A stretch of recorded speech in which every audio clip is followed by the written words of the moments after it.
Today, I want to talk about the Disabled Adult Child benefit of the SSDI program.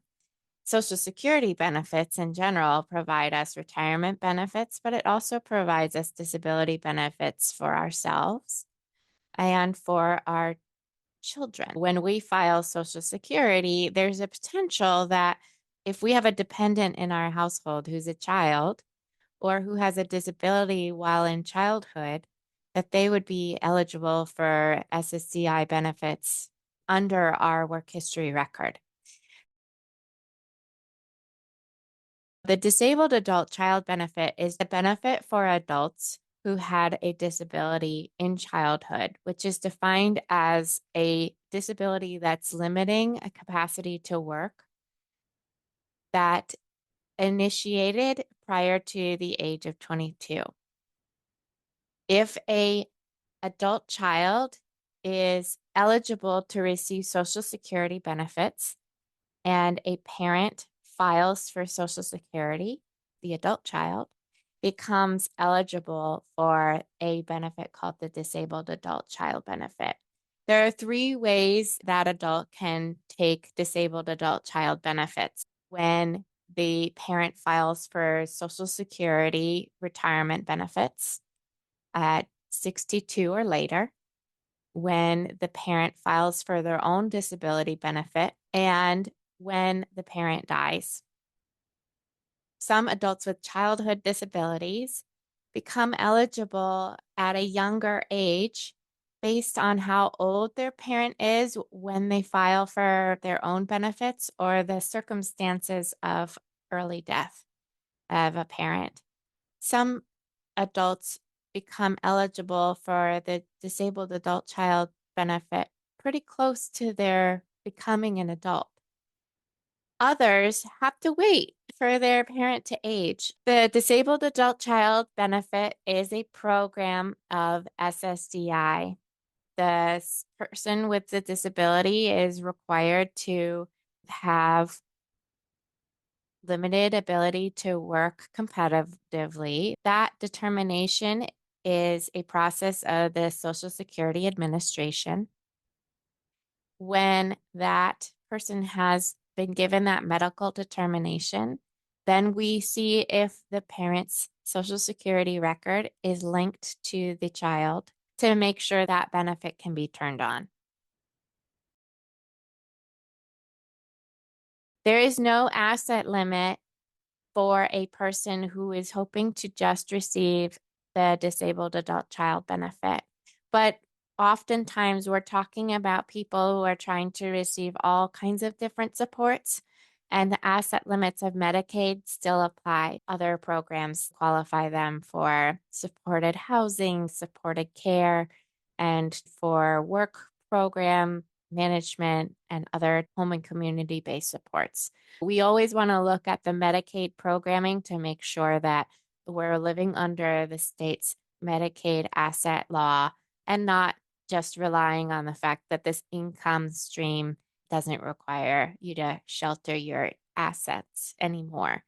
There's also no requirement for the young person to be paying rent to receive this benefit. The Disabled Adult Child benefit is given because the parent paid into the system. It's not a poverty prevention program. It's not required to go towards housing or food. It's just an insurance program that they're receiving payments on now.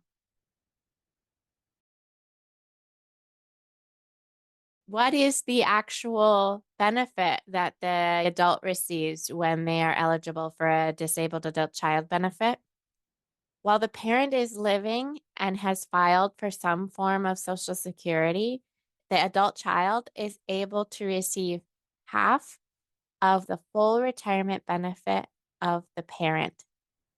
If the benefit of the parent was $3,000 at full retirement age, we are looking at a $1,500 benefit. Now, it doesn't matter when the parent files for Social Security what the child's benefit is. If the parent files at 62, the child will still be eligible for a benefit of $1,500, even if the parent's benefit is reduced from that $3,000 to the calculated reduction of benefit. There are decreases in benefits if someone files early at 62 and all the way up to 67. And there are benefits to waiting to file at 70 for the parent. That benefit does not translate to the child's benefit. Whether the parent files at 62, 65, 67, or 70, the adult child's benefit is always going to be marked at that $1,500 if we're assuming that the parent's benefit is $3,000 a month. When the parent passes away, the child's benefit increases to 75% of the parent's benefit. In the case that we talked about, the child's benefit increases to $2,250. That's a benefit that never goes away unless the adult works beyond the substantial gainful activity amount. The disabled adult child benefit adjusts up every time it came. If the adult child has two parents who are filing for Social Security, and one of their benefits is higher, and the higher wage earner files later than the lower wage earner, then the benefit process would increase along the way. If an individual who receives disabled adult child benefits is receiving off their lower earning parent first, then once their higher earning parent files for Social Security, that benefit will increase to 50% of that parent's filing. The final increase is when the highest wage earning parent passes away. And one final piece about the disabled adult child benefit and SSDI payments.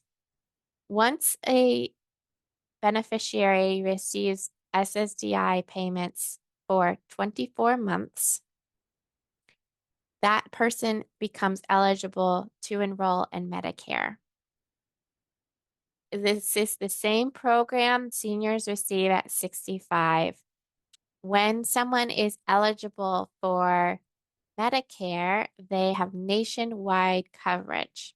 When someone receives Medicare who is also on Medicaid for health insurance and supports, they can combine their Medicare and Medicaid coverage to what is called a dual eligible special needs plan within the Medicare system to ideally boost the supports given by either Medicaid and Medicare so that there are more benefits available.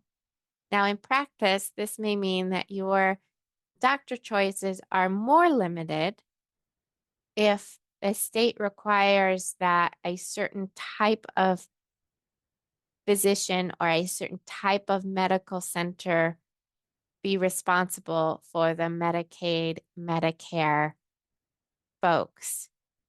But for the most part, combining Medicaid and Medicare can add benefits. When the young person is considering work beyond the substantial gainful activity amount, it's a very personal decision to try and think about once that adult child loses that benefit, it is not returned to them. If they have to go back on disability benefits for any reason, then we're looking at the child's work history versus the parent's work history. If they can work beyond the substantial gainful activity amount, and that's meaningful work to them, we want to compare what their benefit is between working at that higher wage and the benefit of maintaining that disabled adult child benefit. So we want people to be as fully engaged in their own independent earning potential and the opportunity to pull back on some benefits. But when you're entering the territory of changing your financial reality, that you understand the switch of when you're receiving benefits and income to receiving only income and how that impacts your cash flow, your financial goals, and what you're able to do with your life. Some people, when they're trying to determine whether or not they are able to work at a higher capacity with a higher income, really a trial run. If within 6 months it's decided that actually that was not a good idea, the person is feeling more disconnected from their mental and physical health, and that really working at that amount is not safe for their bodies, for their well being, then contacting the Social Security Administration to say that was a failed work attempt, the disabled adult child benefit can be recovered. Keeping in mind that idea of a failed work attempt is important. But if within months you feel like this is something that is going to work out, we just want you to be prepared to know that that disabled adult child benefit will not come back, and it's just the SSDI benefit that you would be expected to receive again if you had to step back in the future. Now, receiving SSDI after a successful work attempt beyond 6 months at a time, you do have to requalify for your Social Security benefit. This can be challenging, and it's important to be aware that attempt at furthering independence could be preventing you from future Social Security income. Whether you can work only part-time to receive Social Security benefits or full-time is a function of where you live. If you are working a minimum wage job federally,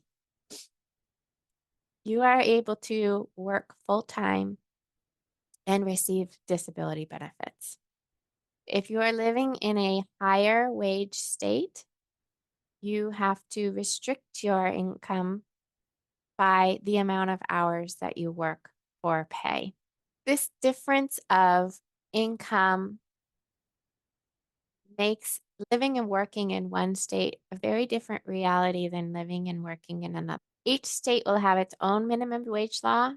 They'll also have their own Medicaid rules around resources, assets, and income. They'll have their own support structures and eligibility factors for who gets support and who does not. Deciding on where you're living and working isn't always really a choice. If that means that you are going to live in a high wage area and work less because that's where your community is, that's probably the right choice for you. If you grew up in a state that has a lower minimum wage where you can work more full hours and spend more of your day working, that's probably the right choice for you to stay where you are as well. Regardless, the interaction between your income and disabled adult child benefit should be reviewed before making wider employment decisions.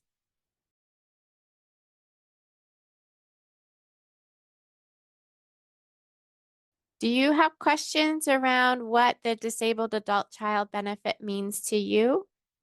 Do you have questions about how to think about filing for Social Security, how a family's Social Security plan changes when we know that disabled adult child benefit comes with Medicare?